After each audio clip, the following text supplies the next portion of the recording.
Hello बच्चों, नमस्कार। मैं राहुल सोलंकी एक बार फिर आप सभी का स्वागत करता हूं आपके अपने छोटे से प्लेटफॉर्म समर्पण क्लासेस पर। और मुझे उम्मीद है कि आप सभी स्वस्थ होंगे, बेहतर होंगे और अपनी तैयारी को भी एकदम अच्छे तरीके से सभी लोग कर रहे होंगे। तो चलिए, जैसा कि एक हमारा इस टाइप से एक सेशन चल रहा है कि आपकी जो कमेंट हैं उनके मैं इस समय जो भी कमेंट हैं उन सभी के मैं जवाब दे रहा हूं इस समय। तो आपका भी कोई कमेंट हो, जो नए व्यूवर हैं हमारे वो देख रहे हैं, यदि आपका भी कोई कमेंट है किसी भी टाइप से लेकर कॉम्पिटिटिव एग्ज़ाम में जो आप तैयारी कर रहे हो किसी भी एग्ज़ाम की, और कुछ चीज़ आपके मन में कौंध रही है इस टाइप से कि ये क्या होती है, कैसे होती है, तो आप कमेंट कर सकते हैं। तो मैं सबके कमेंट देखता हूँ, पढ़ता हूँ, और अच्छे कमेंट जो भी हैं, बशर्ते जो प्रॉब्लम जेन्युइन है सबकी, ठीक है, वो सब कमेंटों को मैं एक वीडियो में कवर करने की कोशिश करता हूँ। ठीक है, जिनके कमेंट छूट जाते रह जाते हैं तो मैं उन्हें नेक्स्ट वीडियो में कवर कर लेता हूँ। ठीक है, तो आज भी कुछ कमेंट हैं, उन्हें हम पढ़ते हैं और फिर उनका सॉल्यूशन खोजने की कोशिश करते हैं। चलिए देखते हैं क्या कमेंट है हमारे पास, क्या कमेंट करे हैं और क्या सब चीज़ है। ये विनय कुमार हैं और इनका कमेंट है कि सर जी, यूपी पुलिस में लेज़र सर्जरी मान्य है कि नहीं, ये बतानी है कि लेज़र सर्जरी जो लेसिक ऑपरेशन होता है वो मान्य है कि नहीं। देखो, आपको बात ऐसी है कि ये चीज़ बिल्कुल नहीं देखनी क्या चीज़ मान्य है क्या नहीं। बस वहाँ आपकी जो आई साइड है वहाँ को बिगर चश्मे के जाना है, एक तो मेन बात ये है। और बिगर चश्मे के जाने के बाद जो दूर जो बोर्ड रखा रहता है जिस पे AXY और ये हिंदी में जो वगैरह लिखे रहते हैं, एपनार टाइप, रैप है, जो भी लिखे रहते हैं, ये पढ़ने होते हैं हमें। और कहीं कहीं नियर विज़न भी चेक कर लेते हैं, दरअसल करते नहीं हैं, लेकिन कॉलम तो होता है नियर विज़न चेक करने का कि नियर विज़न भी क्या है, लेकिन कहीं कहीं सेंटर पर कर लेते हैं, कहीं नहीं करते। ठीक है, यूपी पुलिस की बात कर रहा हूँ मैं। ठीक है, तो यहाँ आपको जो जो लेज़र सर्जरी है ये पूरी तरह से मान्य है, इसमें कोई भी दिक्कत नहीं है, क्योंकि आपके चश्मे हट जाएंगे। चश्मे हटने के बाद आप आसानी से जो विज़न है उसे पढ़ सकते हो, क्योंकि वो जो आई है आपकी, जो आँखों को चेक करते हैं वो नॉर्मली चेक करते हैं। ऐसे नहीं है कि कोई मशीन है उनके पास, सीधी आपसे बैटरी मारेगा दोनों आँखों पे, बैटरी मारने के बाद कहेगा उसे पढ़ो, तो आप उसे पढ़ देते हो। पढ़ने का मतलब ये है, मैंने बताया था पिछली वीडियो में, कि एक आंख से यदि 6/12 भी आपको दिखाई देता है ना, और एक आंख से फिर 6/6 दिखाई देना चाहिए, या फिर दोनों आंखों से 6/9 दिखाई देना चाहिए। इतना तक भी आपका विज़न बनता है, दूर वाली जो रखी रहती है टेबल, वो जो बोर्ड होता है उस तक, तब भी आप फिट हो, उसमें कोई डाउट नहीं है, इतना तक यूपी पुलिस ले लेती है। ठीक है, तो इसमें ये नहीं है कि आपकी जो सर्जरी हुई है वो मशीन से पकड़ लेंगे, उसका कोई मतलब नहीं है। ठीक है, बस आप बोर्ड यदि पढ़ देते हो तो बस आप पास हो, बस इतना ही चेक करते हैं। ठीक है, दूसरा कमेंट है मेरे पास, मनीष पांडे का है कि यूपीएसआई में, जो इन्होंने पूछी है कि यूपीएसआई में रीजनिंग में जीके टाइप के क्वेश्चन आए थे, मतलब जो रीजनिंग का पोर्शन था यूपीएसआई के अंदर, उसमें जीके के कुछ क्वेश्चन आ गए थे पोर्शन में। उनका अपना एक तर्क था देने का कि मतलब मिला जुला के, जैसे पोर्शन 4 थे तो हम लोगों की जो उम्मीद थी कि चारों पोर्शन में जो पोर्शन हिंदी का उसमें हिंदी हो, जो पोर्शन रीजनिंग का उसमें रीजनिंग हो, लेकिन ऐसा नहीं हुआ था कि रीजनिंग वाले पोर्शन में जीके के आ गए थे, मैथ वाले पोर्शन में रीजनिंग आ गई थी। ऐसा कुछ, मतलब कुछ क्वेश्चन थे, ना कि पूरा। तो ऐसा मिला जुला पैटर्न आया था। तो इसमें हमें, जो मैं आपको बार बार कहता हूँ, हर सिचुएशन के लिए तैयार रहना है। यदि हमें उत्तर प्रदेश पुलिस या उत्तर प्रदेश के किसी एग्ज़ाम के अंदर बैठना है तो हमें हर सिचुएशन के लिए रेडी रहना है। उसे हम कैसे हैंडल करेंगे, यदि आपके रीजनिंग के पोर्शन में या मैथ के पोर्शन में दूसरे पोर्शन के 2-4 क्वेश्चन आ जाते हैं, तो मुझे नहीं लगता कि इसका कोई फ़र्क पड़ता है। बस हमारी एक मेंटलिटी की वो होती है कि मान लो 4 या 6 क्वेश्चन या 10 क्वेश्चन जीके के रीजनिंग के अंदर आ गए, तो उसमें हमें ये बेनिफिट मिल गया कि हमारा टाइम और कम हो गया। टाइम जो लगेगा, जैसे मान लीजिए 40 क्वेश्चन रीजनिंग के थे, उसमें 6 क्वेश्चन या 7 क्वेश्चन हमारे जीके के आ गए। तो हमें 40 क्वेश्चन जो रीजनिंग के सॉल्व करने में टाइम लग रहा था, और तो वो हमारा बच जाएगा, वहाँ हमें फ़ायदा होगा। लेकिन नुकसान ये होगा कि रीजनिंग के क्वेश्चन थे तो आप ये सोचते कि हम उन्हें कर लेते, जीके के थोड़े टफ आ गए तो हमसे फंसे ही नहीं। तो दोनों चीज़ें होती हैं, वो सभी के लिए होती हैं, उसमें कोई हमें ज़्यादा टेंशन पालने की ज़रूरत नहीं है। जो भी पेपर आएगा वो सब के लिए आएगा, ठीक है। 200 क्वेश्चन आए तो सभी के लिए आएंगे, 160 आए सभी के लिए आएंगे। तो मुझे इन चीज़ों पे ज़्यादा टेंशन आप लोगों को बिल्कुल नहीं देनी चाहिए, आपको सिर्फ स्टडी पे फोकस करना चाहिए, ठीक है। तो चलिए, आपका जवाब जो है वो मिल गया होगा। और अगला कमेंट है, ये है हमारे सिलेक्शन फॉर यू नाम से है इनका, जो बना रख लिखा आ रहा है। एक आंसर दीजिएगा कि क्या मेडिकल में हाइड्रोसिल या पाइल्स की वजह से बाहर किया जा सकता है। देखो भाई, मैं आपको बता रहा हूँ कि इस समय लेटेस्ट जो मेडिकल लेके आ रहा हूँ मैं, और हर सेंटर की अलग अलग चीज़ें होती हैं, ये भी नहीं है किस सेंटर पे किस टाइप का मेडिकल होता है, ठीक है।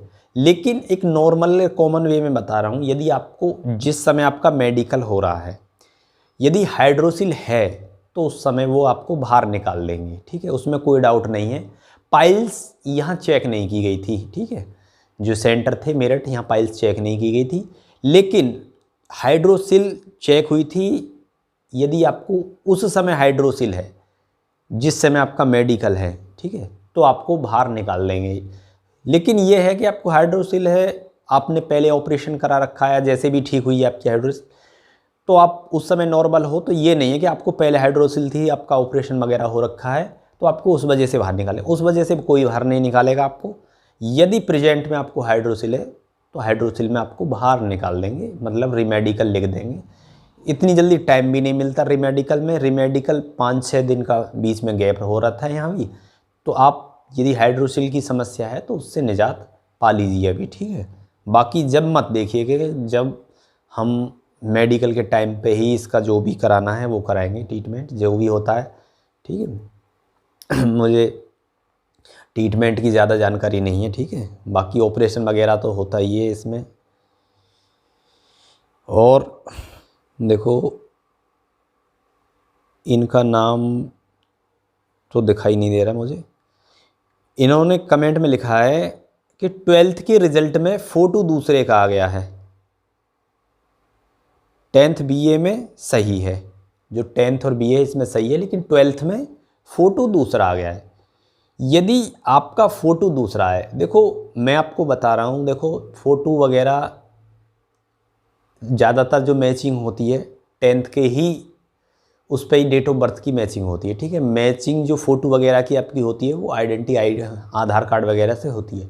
लेकिन आपका दूसरा आ गया है, आप जेन्युइन हो, कोई दिक्कत नहीं है, तो आप अपने एक बार भर्ती बोर्ड से वहाँ जाके ये चीज़ बताएं, और हो सकता है आपका फ़ोटो चेंज हो जाए, ठीक है।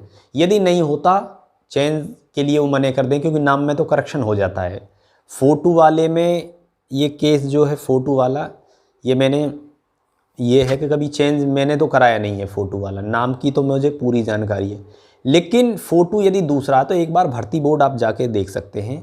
और भर्ती बोर्ड मतलब भर्ती बोर्ड यूपी बोर्ड जो है जहाँ भी लगता है, आप अपने यूपी बोर्ड जो है आपका जो मंडल पड़ता होगा वहाँ आप जाके एक बार मिलिए। मिलने के बाद आपको बता देंगे कि आपका फ़ोटो चेंज हो जाएगा या नहीं होगा, ठीक है। वैसे मुझे उम्मीद है कि आपका फ़ोटो चेंज हो जाना चाहिए।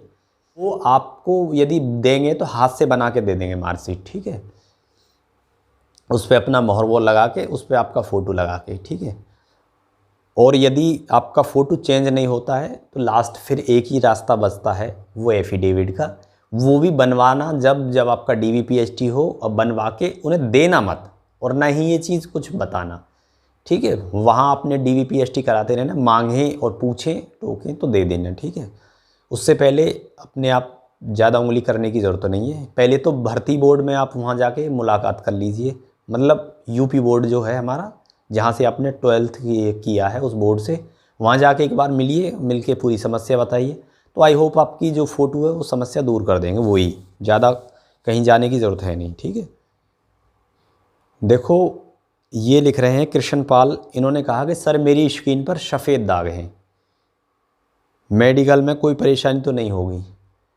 देखो ये सफ़ेद दाग जो होते हैं ये भी एक बीमारी होती है, लेकिन यदि आपके दाग बहुत कम हैं तब तो कोई दिक्कत नहीं होगी, ठीक है। यदि आपकी जो सफ़ेद दाग हैं ये ज़्यादा संख्या में बढ़ गए हैं, खूब प्रॉपरली तरीके से एकदम सबको ही ऐसे ही दिख जाते हैं, मतलब दिख तो छोटे मोटे भी जाएंगे, यदि कहीं 2-4 हाथ पैरों पे हैं तो नॉर्मली नथिंग, कोई दिक्कत आपको नहीं होने वाली। लेकिन ज़्यादा पूरा सफ़ेद सफ़ेद ज़्यादा हो गए हैं तो पक्का दिक्कत होगी, ठीक है। आलोक पटेल लिख रहे हैं कि सर मेरा जो कैटेगरी सर्टिफिकेट है उसमें हिंदी में जो नाम है वो गलत हो गया है, ठीक है। तो कोई दिक्कत है, आधार में सही है, कोई दिक्कत है, ये कहा है इन्होंने। तो मैं आपको बता देता हूँ कुछ नाम ऐसे हैं इंग्लिश में सही होगा, ठीक है, हिंदी में गलत हुआ है। क्योंकि इंग्लिश और हिंदी के कुछ नाम ऐसे हैं कि आदमी गलत लिख देता है। जैसे शायद आपके पिताजी का नाम श्री शिवराज सिंह हो तो वो गलत हो जाता है एक नाम, क्योंकि देखो जैसे कोई स्वराज लिख देता है या शिवराज लिख देता है इस टाइप से, तो वो गलत हो जाता है। कई नाम हैं जो हिंदी और इंग्लिश में थोड़ा मिसमैच हो जाते हैं, ठीक है। तो यदि आपके पेरेंट्स का हिंदी में 1-2 मात्रा गलत हुई है, ऊ ई किधर से छोटी मोटी, कोई दिक्कत नहीं है, ठीक है। बहुत पूरी मिस्टेक, मतलब पूरी गलत लिख दिया है तो फिर तो मिस्टेक है। यदि कहीं 2 मात्रा चढ़नी थी, 1 चढ़ी है, या कहीं बड़ा ऊ चढ़ना था छोटा ऊ चढ़ा, या कोई मतलब आई लगा दिया, कोई दिक्कत नहीं होगी, ठीक है। आपके जो सर्टिफिकेट में, ठीक है, कैटेगरी सर्टिफिकेट में आपका नाम ठीक है, पेरेंट्स का नाम में छोटी मोटी मिस्टेक है, चल जाएगी। ये वीरेंद्र वर्मा लिख रहे हैं कि सर मुझे नौकनी की प्रॉब्लम है, तो नौकनी ठीक हो सकती है। देखो नौकनी की जो प्रॉब्लम थी मेडिकल में, नौकनी और फ्लैट फिट और आई, ये उत्तर प्रदेश पुलिस के अंदर जो बाहर निकलने के जो सबसे बड़े मेजर इफेक्ट ये थे, रीज़न यही थे। इन्हीं में सारे बच्चे जितने भी बाहर हुए इन्हीं में हुए, नौकनी, फ्लैट फिट और आई। तो मेन चीज़ है कि नौकनी यदि आपको है और आपका ठीक नहीं होता तो वहाँ आपको अनफिट पक्का करेंगे, ठीक है।